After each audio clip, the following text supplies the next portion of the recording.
આજે આપણે પ્રાણી સૃષ્ટિનું વિવરણમાંથી મળેલી જાણકારીના આધારે એક એવા જ અનોખા સમુદાય નુપુરક એટલે કે ફાઇલમ એનેલિડાની ઊંડાણપૂર્વક ચર્ચા કરીશું. નુપુરક જે નામ છે ને એ લેટિન શબ્દ એન્યુલસ પરથી આવ્યું છે. એન્યુલસ. હા, એન્યુલસ. એનો અર્થ થાય નાની વીંટી. અને જો તમે ક્યારે અળસિયાને ધ્યાનથી જોયું હોય ને. હા, જોયું છે. પેલી લાઈનો હોય છે શરીર પર. બસ એ જ. એના શરીર પર જે સળંગ ગોઠવાયેલી વીંટીઓ જેવી રચના દેખાય છે ને, એ જ એમની મુખ્ય ઓળખ છે. આપણે વૈજ્ઞાનિક ભાષામાં એને કહીએ સમખંડીય ખંડતા, મેટામેરિક સેગમેન્ટેશન. ઓહ, સમખંડીય ખંડતા એટલે કે શરીર નાના નાના લગભગ સરખા દેખાતા ભાગોમાં વહેંચાયેલું હોય. પણ આ ફક્ત ઉપરથી જ દેખાય એવું છે કે અંદર પણ આવું જ હોય? ના ના, ફક્ત બાહ્ય દેખાવ નથી. ઘણા નુપુરકોમાં છે ને આ ખંડતા શરીરની અંદર પણ જોવા મળે. આ વીંટીઓવાળા જીવો એ રહે છે ક્યાં? મતલબ બધે જોવા મળે? એમની વસવાટની વિવિધતા પણ એટલી જ નોંધપાત્ર છે. જુઓ, એ ખારા પાણીમાં એટલે કે સમુદ્રમાં પણ જોવા મળે છે. હા. પછી મીઠા પાણીમાં જેમ કે નદીઓ, તળાવો એમાં પણ વસે છે. અને ઘણા તો સ્થળ જ છે એટલે કે જમીન પર રહે છે. ખાસ કરીને ભેજવાળી માટીમાં. આપણું અળસિયું એનું ઉત્તમ ઉદાહરણ છે. અચ્છા. મોટાભાગના તો મુક્તજીવી છે એટલે પોતાનો ખોરાક જાતે મેળવીને જીવે.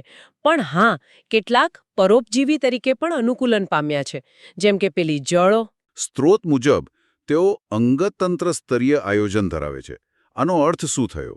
આનો મતલબ એ કે એમના શરીરમાં કોઈ ચોક્કસ કામ કરવા માટે કોષો ભેગા મળીને પેશીઓ બનાવે, પછી પેશીઓ ભેગી મળીને અંગો બનાવે અને અલગ અલગ અંગો ભેગા મળીને આખા તંત્રો બનાવે. જેમ કે પાચનતંત્ર, શ્વસનતંત્ર. એવા બધા. બરાબર. દ્વિપાર્શ્વ સમમિતિ એટલે જો આપણે પ્રાણીના શરીરની બરાબર વચ્ચેથી એક ઊભી લાઈન દોરીએ, કાલ્પનિક લાઈન. હા. તો શરીરનો ડાબો અને જમણો ભાગ એકબીજાના અરીસા જેવા દેખાય. અને ત્રિગર્ભસ્તરીય? ત્રિગર્ભસ્તરીય એટલે ભ્રૂણ જ્યારે વિકાસ પામતો હોય ને ત્યારે 3 મુખ્ય કોષ સ્તરો બને. બાહ્ય સ્તર, મધ્ય સ્તર અને અંતઃસ્તર. એક્ટોડમ, મિઝોડમ, એન્ડોડમ. હા. આ 3 સ્તરોમાંથી જ ભવિષ્યમાં શરીરની બધી પેશીઓ અને અંગો બને છે. અને આ જે મધ્યગર્ભ સ્તર છે ને એની હાજરીને કારણે જ વધુ જટિલ અંગો અને સ્નાયુઓ બની શકે. અચ્છા. અને પેલું દેહકોષ્ઠ એ શા માટે મહત્વનું? દેહકોષ્ઠ એટલે શરીરની દિવાલ અને અંદરનો જે પાચન માર્ગ છે એની વચ્ચેની જગ્યા. એક પોલાણ જે મધ્યગર્ભ સ્તરથી ઘેરાયેલું હોય. નુપુરકો સાચા દેહકોષ્ઠી પ્રાણીઓ છે. અને એનો ફાયદો શું? ફાયદો એ કે આ જગ્યામાં અંદરના અંગો વ્યવસ્થિત ગોઠવાયેલા રહે, એમને આધાર મળે અને બહારથી કોઈ આંચકો લાગે તો રક્ષણ પણ મળે. રુધિરાભિસરણ તંત્ર વિશે સ્ત્રોતમાં શું કહ્યું છે? સ્ત્રોત કહે છે કે નુપુરકોમાં બંધ પ્રકારનું રુધિરાભિસરણ તંત્ર હોય છે. બંધ તંત્ર એટલે રુધિર એટલે કે લોહી હંમેશા બંધ નળીઓમાં જ વહે. ધમનીઓ, શિરાઓ, કેશિકાઓ એ ક્યારેય ખુલ્લા અવકાશમાં કે પેશીઓના સીધા સંપર્કમાં ના આવે. અચ્છા. ઉત્સર્જન અને પેલું આશ્રુતિ નિયમન એટલે કે પાણી અને ક્ષારોનું સંતુલન એના માટે નુપુરકોમાં ખાસ અંગો છે. એને કહેવાય ઉત્સર્ગિકાઓ, નેફ્રિડિયા. ઉત્સર્જિકાઓ. હા, આ છે ને ગૂંચળામય નલિકાઓની જોડીઓ હોય. સામાન્ય રીતે દરેક ખંડમાં ગોઠવાયેલી હોય. એ દેહકોષ્ઠના પ્રવાહીમાંથી નાઇટ્રોજનવાળો કચરો અને વધારાનું પાણી શોષી લે અને શરીરની બહાર કાઢે. પ્રચલન માટે એમની પાસે એકદમ સુવિકસિત સ્નાયુઓ છે. મુખ્યત્વે 2 પ્રકારના. આયામ સ્નાયુઓ જે શરીરની લંબાઈને સમાંતર હોય અને વર્તુળી સ્નાયુઓ જે શરીરની ફરતે ગોળ વીંટળાયેલા હોય. આયામ અને વર્તુળી? હા, આ બંને સ્નાયુઓ વારાફરતી સંકોચાય અને વિસ્તરણ પામે. એ કેવી રીતે કામ કરે? ધારો કે અળસિયામાં. જુઓ, જ્યારે વર્તુળી સ્નાયુઓ સંકોચાય ને ત્યારે શરીર લાંબુ અને પાતળું બને.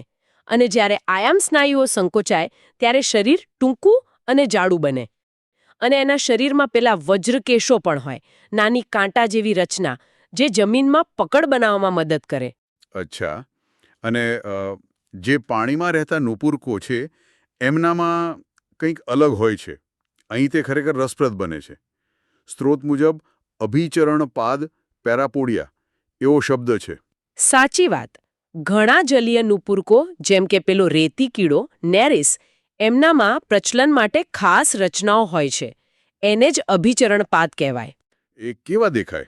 એ શરીરની બંને બાજુએથી બહાર નીકળતા માંસલ, ચપટા, પાંદડા જેવા ઉપાંગો છે. લગભગ દરેક ખંડમાં એક જોડી હોય. અને એનો ઉપયોગ? એ પાણીમાં હલેસાની જેમ કામ કરે, તરવામાં મદદ કરે. સ્ત્રોત મુજબ નુપુરકનું ચેતાતંત્ર પ્રમાણમાં સારું એવું સુવિકસિત હોય છે. કેવું હોય છે? એમાં આગળના ભાગમાં એક જોડ ચેતાકંદો હોય, ગેંગ્લિયા, જે મગજ જેવું કામ કરે. આ ચેતાકંદો પછી પાછળ શરીરની નીચેની બાજુએ બેવડા ચેતારજ્જુ સાથે જોડાયેલા હોય, વેન્ટ્રલ નર્વ કોર્ડ. હા. અને આ ચેતારજ્જુમાંથી દરેક ખંડમાં ચેતાઓ નીકળે જે ત્યાંના સ્નાયુઓ અને સંવેદી અંગોનું નિયંત્રણ કરે. સ્ત્રોત કહે છે કે મુખ્યત્વે લિંગી પ્રજનન કરે છે, બરાબર? હા, મોટાભાગના નુપુરકોમાં લિંગી પ્રજનન જ મુખ્ય પદ્ધતિ છે, પણ એમાંય પાછી વિવિધતા છે. કેટલાક નુપુરકો એકલિંગી હોય છે, એટલે કે ડાયોશિયસ અથવા દ્વિગૃહી, જ્યારે બીજા ઉભયલિંગી હોય છે, મોનોશિયસ અથવા એકગૃહી દ્વિલિંગી. એકલિંગી અને ઉભયલિંગી, આ બંને વચ્ચે શું તફાવત? એકલિંગીમાં નર અને માદા પ્રાણી અલગ અલગ હોય. એક પ્રાણી ફક્ત શુક્રકોશ બનાવે, નર, બીજું ફક્ત અંડકોશ બનાવે, માદા, જેમ કે પેલો રેતી કીડો નેરિસ. અચ્છા. જ્યારે ઉભયલિંગીમાં એક જ પ્રાણીના શરીરમાં નર અને માદા બંનેના પ્રજનન અંગો હોય, શુક્રપિંડ અને અંડપિંડ બંને. એવું કોનામાં હોય? આપણા અળશિયામાં, ફેરિટીમાં અને જળોમાં, હિરુડિનારિયા, એ બંને ઉભયલિંગી છે.